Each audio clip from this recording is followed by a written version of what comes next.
You're tuned in to BTS, Between the Sermons at Northwood Christian Church, where we gather for conversations with each other, answer your questions, and open the curtains to who we are beyond Sunday mornings. Thank you for joining us, and welcome to BTS.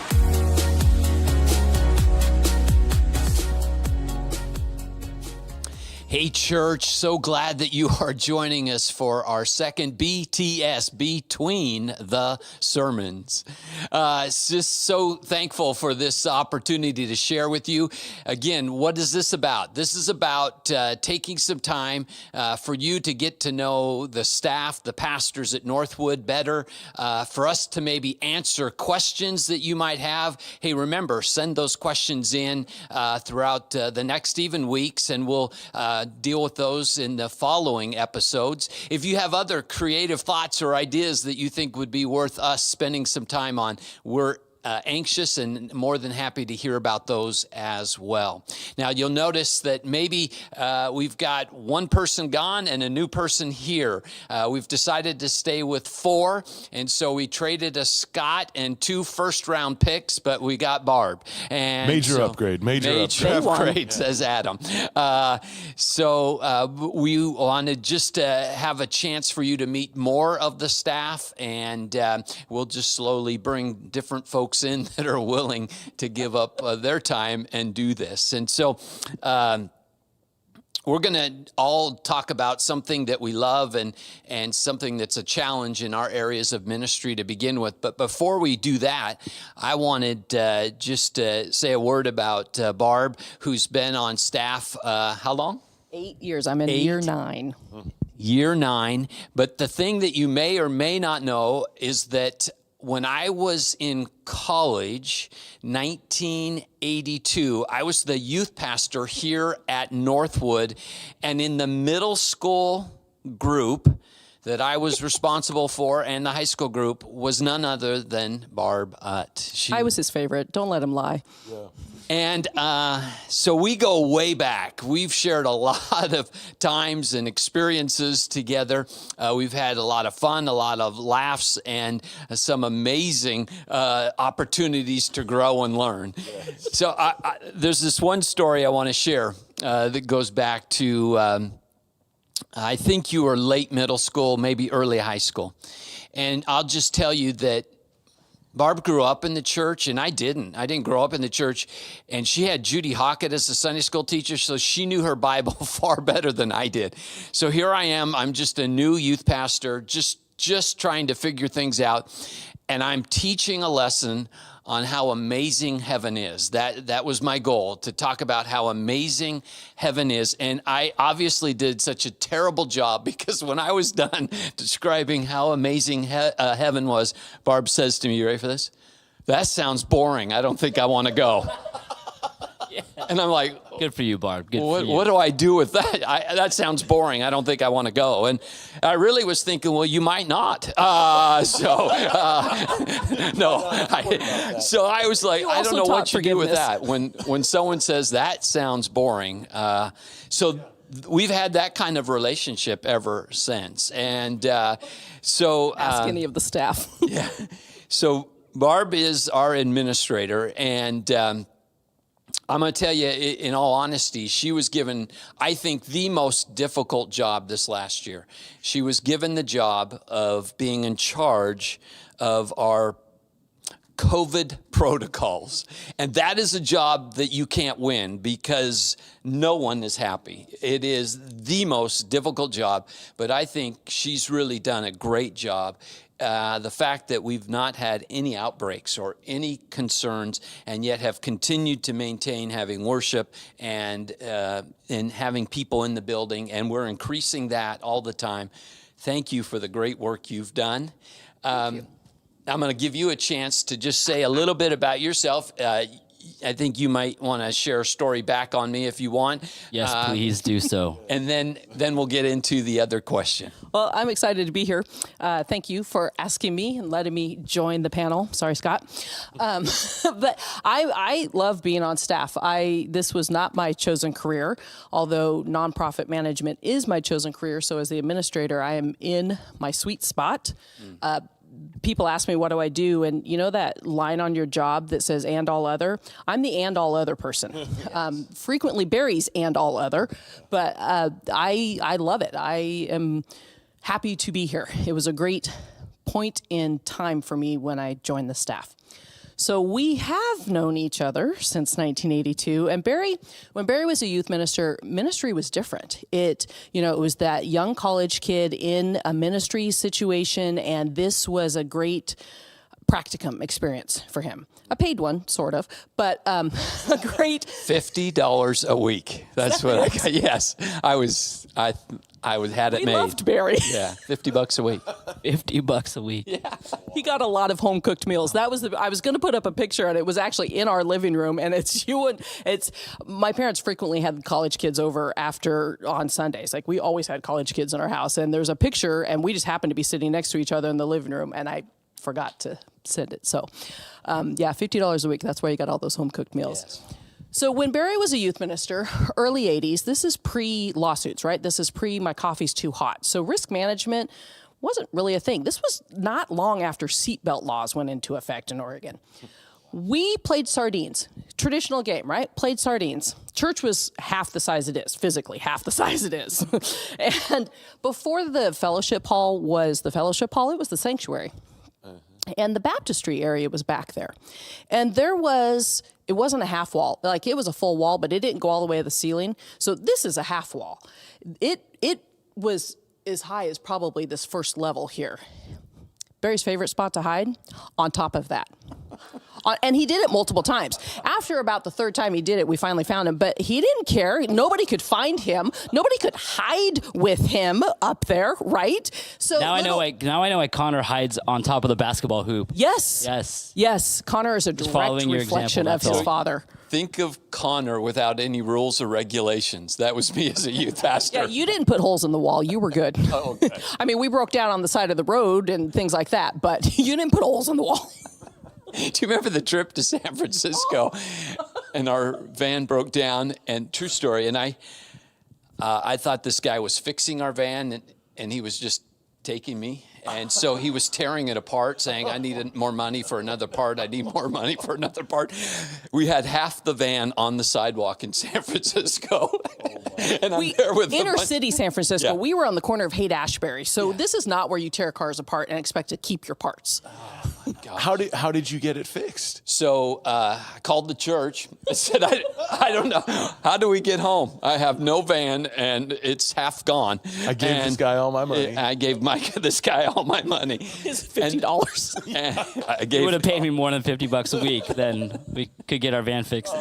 So I called the church, and they actually sent a mechanic from our church and his wife down, and he put the van back together as much as possible, and we limped that van home. And in fact, I think it did break down again permanently about an hour outside of Springfield, and we had to have parents come and get their kids. Just walked home from there. I know. It was like, I was like, is that it? Am I over with? Is that because it was like We win again. Yeah, the next year again. we win I again. can't believe it. Back Not to in San that van. Francisco after we that. went to San Francisco again, and who's It got was that the trip, he 80s. left That was a the kid. reckless 80s, I Yeah. guess. Who's got a vehicle I can borrow? So yeah. Okay, I want to hear more about this sardines. It's just, I mean, you have all these rules you have to do, right? Yes, you set them. Yeah, I do. I'm a little critical of. There's the irony. I had a youth pastor who didn't follow rules, and now I'm the risk management person. But it was just so it got to be where Barry couldn't be the one to hide because like the game was no fun. The game's fun when you find somebody and all of a sudden there's only two people looking. Well, Barry's just up there laughing at all of us, and we're looking in the baptistry too, and he's feet from us. Nope. Very good. Well, so here I thought would be kind of an interesting question for our people to hear. Because we always think, well, working in the church must be the absolute best. And there is a lot I love about working in the church. There's a lot of things about ministry I love. But truth be told, right, it's not all great. So I thought it'd be interesting for our folks to hear, what do you love most about what you get to do in your area of ministry?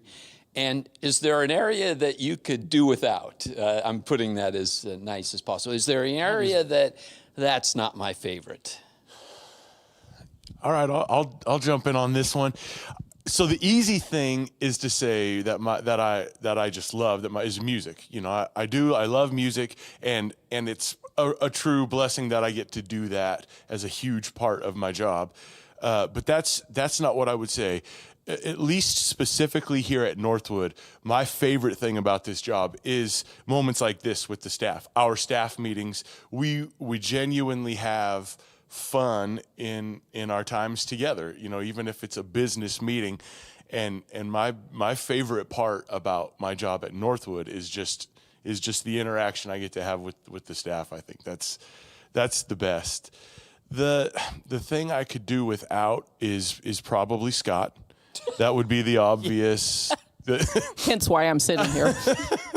I love you, Scott. I like to tease you a lot as well, but I do love you. I do love you. By the way, just that kind of interaction Yes. describes a fairly typical staff meeting, doesn't it? I Yes. we do have a lot of fun. We laugh, we joke with each other, and that I agree. It's one of the things I love about how close our staff has become, how much we truly care and trust each other enough that we can laugh and poke fun at each other. Yeah, that actually leads, and we've even been talking about it a little bit in our last staff meeting, to vulnerability sometimes. You know, I think when we act like that with each other and build that trust, then we can be open about things that are hurts maybe even in our lives. So, yeah. Absolutely. Yeah, that's my favorite. That's cool. Want to say a word? Okay, so what would I do without? Let's see. Man, there is not something that jumps right to my mind. Even I am not. I'll tell you what. The thing I could do without is anything before like 8:30 or 9 o'clock. I'm sorry. I'm a night owl, and that is just truly who I am. I love the 8 o'clock service. I love you, 8 o'clock service, and it's going to continue to be energetic and awesome. But yeah, I would say if we just bumped everything back an hour and a half to 2 hours, we'd really be nailing it. Yeah, That's perfect. That's great. I'll go ahead and share. I think my favorite thing is when I get extended time with students. And a lot of times that happens at camp or on a mission trip or a retreat or something like that. Because like you were talking about, everything we do leading up to that is just breaking walls down. So then when you're in an experience like camp or mission trip, kids are just way more vulnerable, willing to open up. And it's such a privilege to have a student open up to you about their life. Yeah. And invite you into their story. And it's an amazing opportunity to just listen. But then when that student invites you or gives you space to speak into their lives and to point them toward Jesus, there's no greater thing than that. There's absolutely no greater thing than that. But I absolutely despise overnighters. I despise them. He doesn't hide on half walls. No, I just recruit people who will do that for me. Yeah, they used to be so much fun. Yeah. I remember one when Connor was on staff, and it's probably the last one I kind of participated in, I think. I don't even know. Shocker. But like halfway through, I drank so much coffee to try to stay awake that it made me nauseous. It made me sick. I threw up so much coffee in the bathroom by the high school room. I went up to Connor and I was just like pale in my face. I was like, you're in charge now. I'm going home. Yeah. And it was his first thing like he'd ever done on staff. It was like his first big event. I'm like, I'm out. I'm sorry, but I can't hang Tapping here out. anymore. So since then, yeah, I don't like doing those anymore. That is funny. So I decided to get out of youth ministry on an overnighter. I was laying on the floor and I said, I want to be at home. I want to be in my bed. Why am I doing this? And I'm only getting $50 a week, so. Yeah, I get paid a lot better to do stuff like that. I can definitely understand that. Barb. There's no stress in this job for me, which is huge. And so because of that, it's very freeing. I get to use my talents. I get to use my experience. And I went to school for nonprofit management. So this is while I didn't ever think I'd be in ministry, I love this, and I'm learning every day. And even in 2020, where there was such a dramatic shift in how church does church, that was fun. Not the COVID part, but everything else, just the learning aspect of it. So I love that. And I really like how my job is completely different every day. I mean, this week alone, I've done every single aspect of my job. The 5-10 different things I've done this week, which makes weeks like this a little crazy. I too have a hard time thinking of what I don't like. And I'm throwing the staff under the bus a little, so I do apologize. I'm a little tired of doing other people's dishes. Like, I am not your mother. My children do not work here. Did we leave a knife in the sink last night? I think we might have. I actually haven't looked. I will find out tomorrow You morning haven't because looked? All right. Friday's my Well, I'll normal check day it to clean the before you kitchen. do. So I'm like, who do you think washes your dishes if you don't? You do. Yeah, I'm done. I'm on strike. Very good. I kind of have a hard time picking just one thing that I love. When I am up preaching and I feel like I'm connecting with people and I feel the sense of the Holy Spirit moving, man, that's powerful. That's powerful. The other piece, kind of what you were saying, John, is the thing about ministry that is so absolutely amazing to me is people invite you into their life at the most important times. Now, some of those times are great and some of those times are painful. But to get invited into people's lives when life is greatest and when it's most difficult is such an honor. And every time I'm invited into those moments, I just am so incredibly grateful for that chance to be a part of people's lives. So I love that as well. And it sometimes is hard. I guess I would bet all of you could say what I like least because we talk about it some. It's meetings. And we, of course, have the joke, right, that I'm pretty well toast after 45 minutes. And you guys talk about my eyes starting to glaze over. And I have a ton of meetings, but... He was in an hour and a half one this week, and it was a 7 a.m. meeting. You wouldn't have made it. But hour and a half, so half of the meeting he wasn't paying attention to. Yeah, I was pretty well done after 45 minutes. But so that's my... It's taken me 45 minutes just to get awake and alert, I think. We should do meetings together. I'll do the first 45. You do the second 45. Okay. So the other piece that is constantly so important, and I think you guys will get this, is so important but is exhausting, is staying focused as a church on purpose. Yeah. Not losing our purpose. I love our purpose statement. It's very broad. I understand that. But even that sometimes is hard to stay focused on. Love God, love people, make disciples, and trying to keep myself and our staff and then the church as a whole staying focused on mission, on purpose. And here's what I've discovered just recently, that when you are focused on purpose, you have a sense of unity. When you start focusing on other things and you have disunity, you lose your sense of purpose. And so I know it's important, but it's sometimes tiring work. Trying to keep focused on purpose. Yeah, definitely. So, anything else someone wants to add along these lines? Okay, let's take a couple of questions that I have here. This is kind of a fun one. Which Jesus story is your favorite and why? Which Jesus story is your favorite and why? I like the story of Jesus healing the demon-possessed boy in Mark is the account I like. And I like when What happens, just for a little backstory here, is the boy has come to the disciples possessed with the demon, or the dad has brought his son to the disciples to see if they can cast the demon out, and they try, and they can't do it, and nothing's working.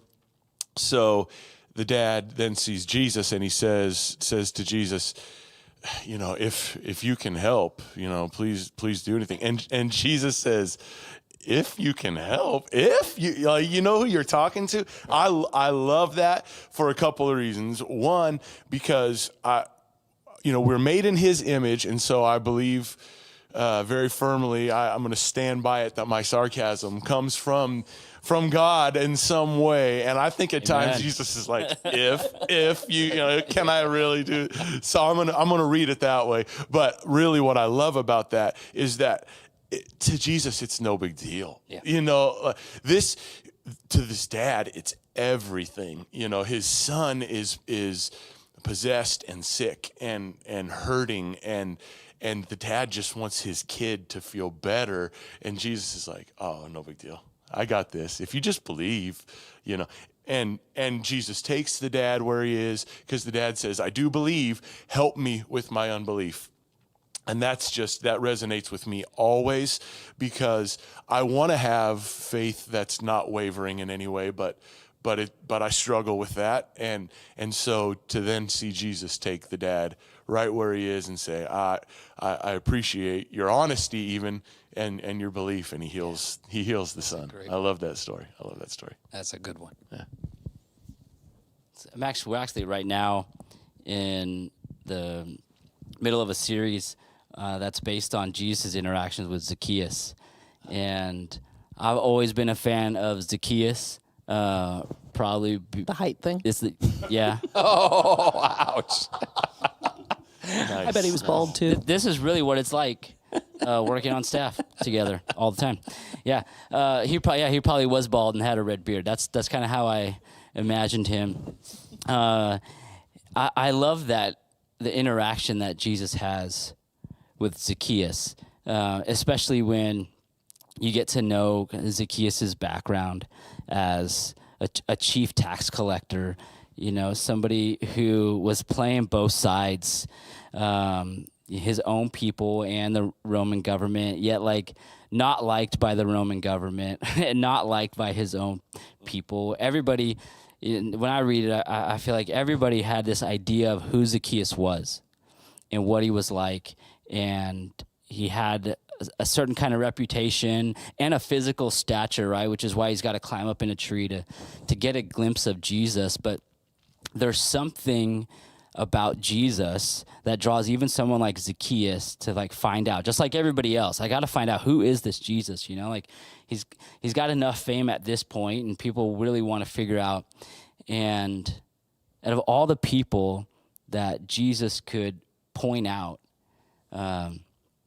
he goes directly to Zacchaeus and calls him by his name, and I think every single one of us, we have that desire to just be known by our names. Yes. And it stinks when someone forgets your name. And being in ministry, when you forget somebody else's name, that's no good. That happens all the time. I gotta ask. Yes, I've seen you 10 ask one of our youth times. leaders, what's that kid's name? What's that kid's name? I can't remember that kid's name. And that's so important. But Zacchaeus just obviously gladly accepts Jesus' invitation. And I love that too. I mean, that's a very cultural thing for Jesus to just invite himself into Zacchaeus' house. And then Zacchaeus, of course, to say, yeah. I mean, we're on YouTube right now. So it'd kind of be like, some famous YouTuber be like, hey, what up, kid? I'm going to be on your YouTube channel next week. Yeah. And they're like, yes, you are, because then I'll finally get millions of followers. Yeah. That kind of a thing. And so, yes, finally it'll be more than my grandparents watching, whatever. And so I love that interaction, but yet the honesty that takes place between them. Jesus is truthful and straight up with Zacchaeus, and Zacchaeus has to be honest with himself. And I just love seeing his heart in there. And it's like Jesus just has the ability, right, to see a person for who they are and what really matters to them.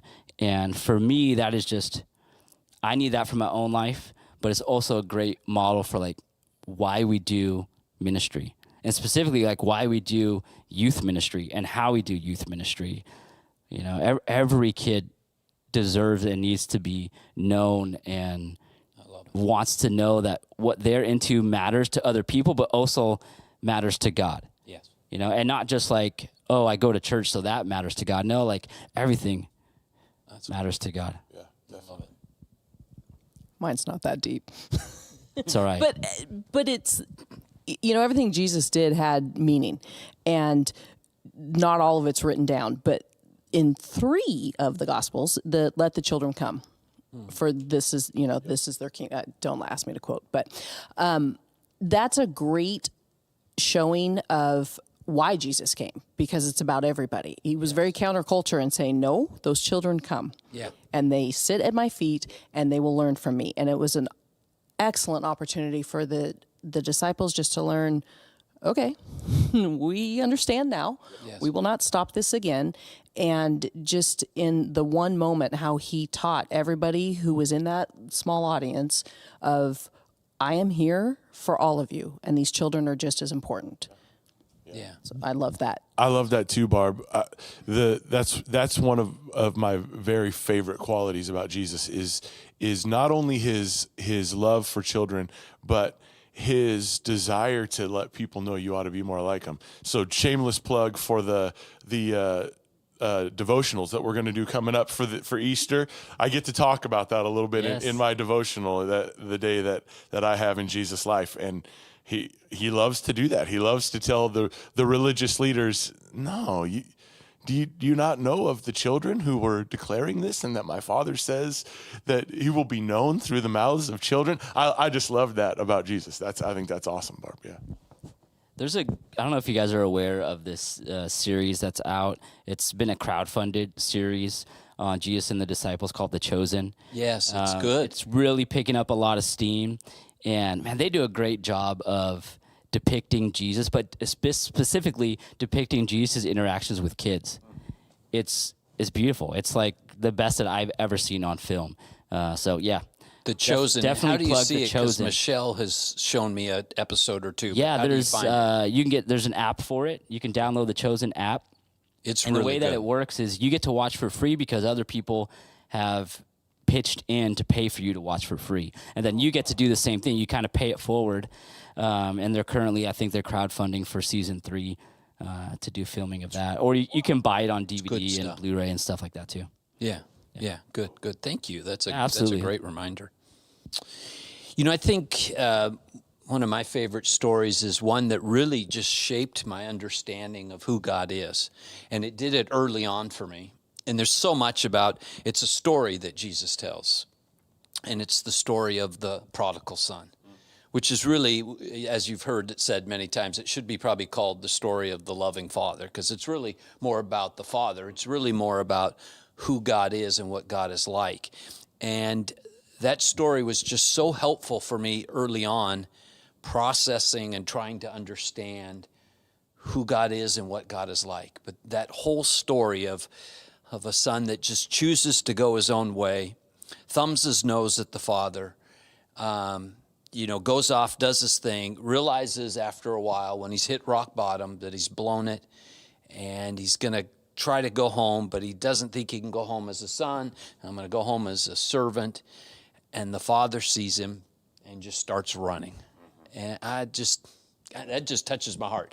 I love that story. And then I shared this line with Adam the other day. I maybe shared it with staff actually the other day, that out of that story comes a line that says that when the prodigal son came home, his father first gave him a hug and then a bath. And it's the concept that with God, we are loved and as we are, and we are welcomed as we are. And as we walk with God, God can bring the changes in our life that God desires to bring. So often we want people to get their lives cleaned up and fixed before they come to God. And I think that's backwards. Absolutely. Come to God as you are. Know that he'll receive you and love you and accept you. and then allow God to make the changes in you that he wants to make for your own well-being. Yeah. Absolutely. So, That's great. okay, Ryan Crane. Yeah. Don't you love Ryan Crane? Ryan, I hope he's watching. One of my favorites. He sits right up front all the time, and he laughs at whatever I say, even if it's not funny. I love Ryan Crane. It's We great should to have you him in in the service. studio when we record this. Yes, we should. He could be our laugh track. Yeah. We really need Ryan. Yeah, So here's the Ryan Crane question. What do you do in your free time? What do you do in your free time? And everybody said, "What's that?" Yes. I know, Ryan, you assume we have free time. Yes. Yes. What do you do in your free time? What do you like to do? As much as possible. Well, these days I just lift lots of heavy weights. I don't know if you could tell. Probably not. You even lift, bro? I haven't been doing it that long. Exercise, lifting, really? No, yeah, exercising. Yeah. I love it. It's good time just to myself. Yeah. And it gets out whatever Yes. I need to get out. Also, obviously, it has health benefits too. Yes. But I honestly for as much time as I take by myself, like it's still a constant struggle. I'm always wanting to do something. And so if I can find something to do with my kids that they actually want to do with me, then I'm probably going to go to that. So right now, boys are playing baseball. Yeah. And so any chance we can get, we are playing baseball. And yeah, whether it's catch or hitting off the tee or pitching to them, whatever I can do just to get some time with them, I'm going to make sure to do that. But yeah, if it's just free time by myself, I'm probably going to try to squeeze in some time. Now I got the home gym, thanks to COVID, so I don't have to pay Planet Fitness any more money, which is Do you good. have weights and everything, right? Oh yeah, I've got everything. Got Yeah, everything do you want you to? need. You can come work out with me. I Celia need comes some home in a couple workout. weeks. She might be come visiting you. Sounds good. Good. Adam. Yeah, mine's not as healthy, I would say. Eating and drinking milkshakes. I enjoy, that kind of stuff for sure. I'm definitely a sports fanatic. You guys all know that about me for the most part, and so Despite the teams you root for. yes, I mean the teams. I like some of the teams he roots for. That's right, go Lakers. Both. Lakers. One of the teams. Astray. But yeah, I spend a lot of time, especially NBA. I love following basketball, but I also really like football, and that leads to then things like fantasy leagues that we have even here among some friends here at the church and some others that I play with. So I really like doing that kind of stuff a lot. I'm a movie buff, always kind of been that. So Jesse and I'll watch movies occasionally together. And in fact, I'm happy that the movie theater is beginning to open back up, because that is one thing that Cooper will go do with me. So I'm hoping Coop, you're going to come watch a movie with me. It's time. All right. You're assuming he's watching this right now. True. He's not Yeah, my watching. kids aren't either. My kids aren't either. I don't know why I did that. Yeah, I just and since Ryan asked this question, I'll say one of the other things I do is I will spend time just texting with my friends, because one of my most faithful friends is Ryan. I get a text or two from him every week, just checking in to say hi and that he loves me. He always tells me that. I appreciate that. I love you too, Ryan. And so, yeah, I like to just kind of stay in touch with friends and hang out. I'm a social person. So being with friends is always a good time too, if I've got free time. I love it. Well, clearly I'm the mom of the group because free time is non-existent. Yes. And I have teenage daughters who can't drive because my driving teenage daughter is in school in Phoenix. So I am an Uber driver. Yes. And I do love the time though, because I get time in the car with the girls. And if I'm driving carpool, or if we're driving to Portland for a game or whatever we're doing, I learn things, and it's great. So free time is, I call it sleep at night. Yes. Yeah, that's my free time, but I do enjoy, despite the crazy schedule that it can be, spending time in the car. Even if I'm like today, I did a big loop and from Cal Young to Willamette Lane and back and here, and but it was time in the car with my girls. Yeah. That's cool. Yeah. Yeah, when I take time and have that free time, I also am a pretty big sports person, so I'll get caught up in some kind of sports on TV. I enjoy that. I have something coming up that I've been doing for many years, and it goes way back. And I'm part of a group that met in college, and we have a fantasy baseball league, and it's a big deal, and I am terrible at it. How many years have you guys done that? Well, it's been going since, I think, Longer than Scott's been alive. 83, I think, maybe 82 even, and You probably won a few times. and in that yeah, span and of in time. all that time I've never won, and so I'm not very good at it, obviously, but It's a good thing you can preach. It is. It's a good thing You I need can some more preach. free time so you can watch some more games, it sounds like. Yes. So, but so doing things with friends, that's a fun thing that gets a group of people that were together in college every year, doing things with other friends that I have, or again, as now our kids, 5 kids, doing anything with them is so much fun. And as the boys have gotten older, getting a chance to go golfing with them or anything, I love those kinds of opportunities. So, and then Michelle and I love to travel, and when we can get away and travel, that's always something we really enjoy. So, hey, we got another question I want to get to tonight, and it came in last time, and we weren't able to get to it, and I've kind of condensed the question a little bit, and I think it's a really important question, and it's one that's really worth wrestling with. And it's interesting that we would try to answer it because we're not in the environment. You'll understand it in a second. But it says, how do we champion our faith and love people well in a workplace or community that Christianity may be misunderstood or even attacked? So it's you working in an environment where you're really not asked or allowed to share your faith. It's actually kind of frowned upon.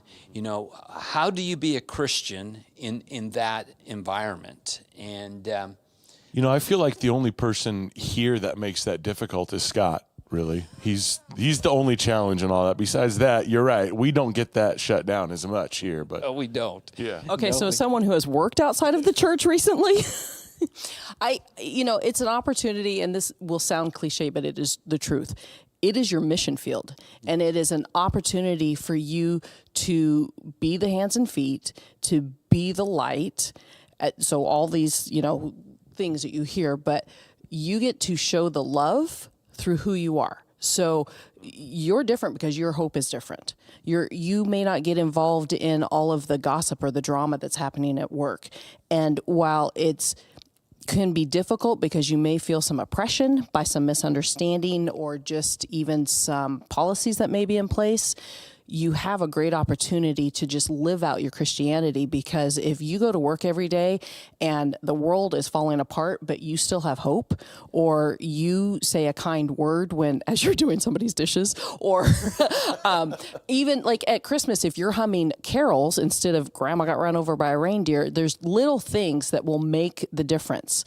And over time, you will have an opportunity. You will see an opportunity and you will be able to take it.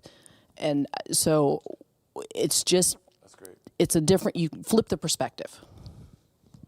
Yeah, I think that's awesome. I would add that I think you're always sharing your faith. Mm-hmm. Mm-hmm. You're always, I sometimes, I know I used to think, man, I'm not really sharing my faith because I have not had an opportunity to lay out the steps of the gospel or God's plan of salvation for somebody. And man, if you can get to that point with somebody, that's amazing. And you must be doing something right.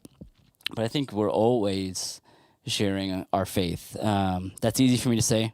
I mean, as long as I can remember, I've worked in a church. In your job title. Yeah, I've worked in church, but I have worked in other places where didn't have the same kind of freedom that I do working within a church.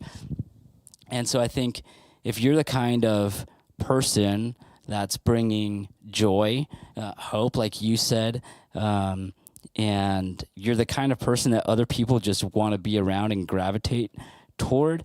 And that, you might think, oh, I'm not maybe a really outgoing person, so how could I do that? But I think if the Spirit is alive in you and you're nurturing the Holy Spirit in your life, right? The fruit of that Spirit is love and joy and peace and patience, and the list goes on. And I think those things just naturally become evident, and that creates opportunities in relationships to have conversations. I think too, it's probably good to talk about maybe like things that you shouldn't do. Like it'd be really easy to get angry and up in arms about something, especially if there's a misunderstanding about what Christianity is really like. Like I've definitely felt anger about that, but responding in anger, approaching somebody in anger is not going to get you anywhere. So there's definitely things to avoid. And I also think maybe just asking, I think there's a way to ask questions that isn't necessarily like coming across as preaching, one thing I always ask kids, and especially if I know a kid that doesn't know Jesus, I'm like, what kind of things really make you feel alive? Or what kinds of things really drain the life out of you? Yeah. And just those questions like lead into now talking about our lives together, which can lead toward Jesus. It does over and over again. Yeah. Yeah, that's cool. I asked Michelle the question because she has a lot more experience than I, and one of the things that I appreciated about what Michelle was sharing is that stay true to who you are, though. You don't need to compromise. You don't need to settle or be less than who you are, and yet in the midst of that, continue to love people. But don't compromise your integrity and stay true to what you know and believe to be true. Mm-hmm. And then I would just add as well, as you're saying, it's a mission field. Be praying. Yeah. What a powerful way to be just. For God to place you in an environment where you can be praying over people throughout the day, and I really believe have an impact as you care for people, love people, and stay true to who you are in your praying. I think that's a very powerful way. Yeah. So, okay, I want to. Fine, I'll pray for Scott. All right. Okay. I really want to see the comments. We love Scott. We're having a lot of fun with Scott. I'm hoping Scott's back next week, and Adam's out of here. No. Scott has been a great addition to our staff, and we have a lot of fun with Scott. But he doesn't show up tomorrow for work. It's your fault. Yeah. I'm surprised my phone's not already blowing tomorrow. Up. I'm sorry. I'm off. Yes. I'll be here. You guys won't. There was a question I wanted to ask. And I wanted to ask it of John, and it was John's been doing youth ministry 10 years here, and how many years prior to that? Well, if I include volunteering youth ministry, another 10. Another 10. It's about 20 years. So for 20 years, he's been working with students, and I just think that all of us, especially those of us who are parents, we would benefit from, just getting John to just share a little bit. So I just wanted John, hey, if you had just a moment or two to share a bit of wisdom or a thought for parents, if you want to share something with students as well, great. But what would you say to parents over 20 years of working in youth ministry? What is probably the thing you've learned most that you think is most valuable for parents? Keep in mind, we're all parents of kids in the youth group. Yeah. Yeah, that's true. No pressure. Well, first, I just want to thank parents because I don't think parents get enough thank yous. You're probably always underappreciated. And so thank you for just being a parent who loves your kid. I'd say most parents want what's best for their kids and do what they can so that their kids can have what's best for them. And so that shouldn't go unnoticed. I would say there's a lot of things, but probably what if I look at parents and I feel like, man, those parents, they kind of figured it out. They landed in the right spot. I would say those are the parents who did the most work to expand their influence. So I think expanding your influence is key. And that doesn't have to, you don't need to wait to start that when your kids are entering into adolescence. Like, we started doing that with our kids, and in part because I was just aware of that need to do that early on with friends. Other friends who have kids our same age, like literally having conversations with them, like, hey, we like you, we like how you live your life, we like how you raise your kids, and we want you to influence our kids. So that's what you mean by expand. So by expanding your influence, I mean, as a parent, I think you're still the greatest influence in your kid's life. Mm-hmm.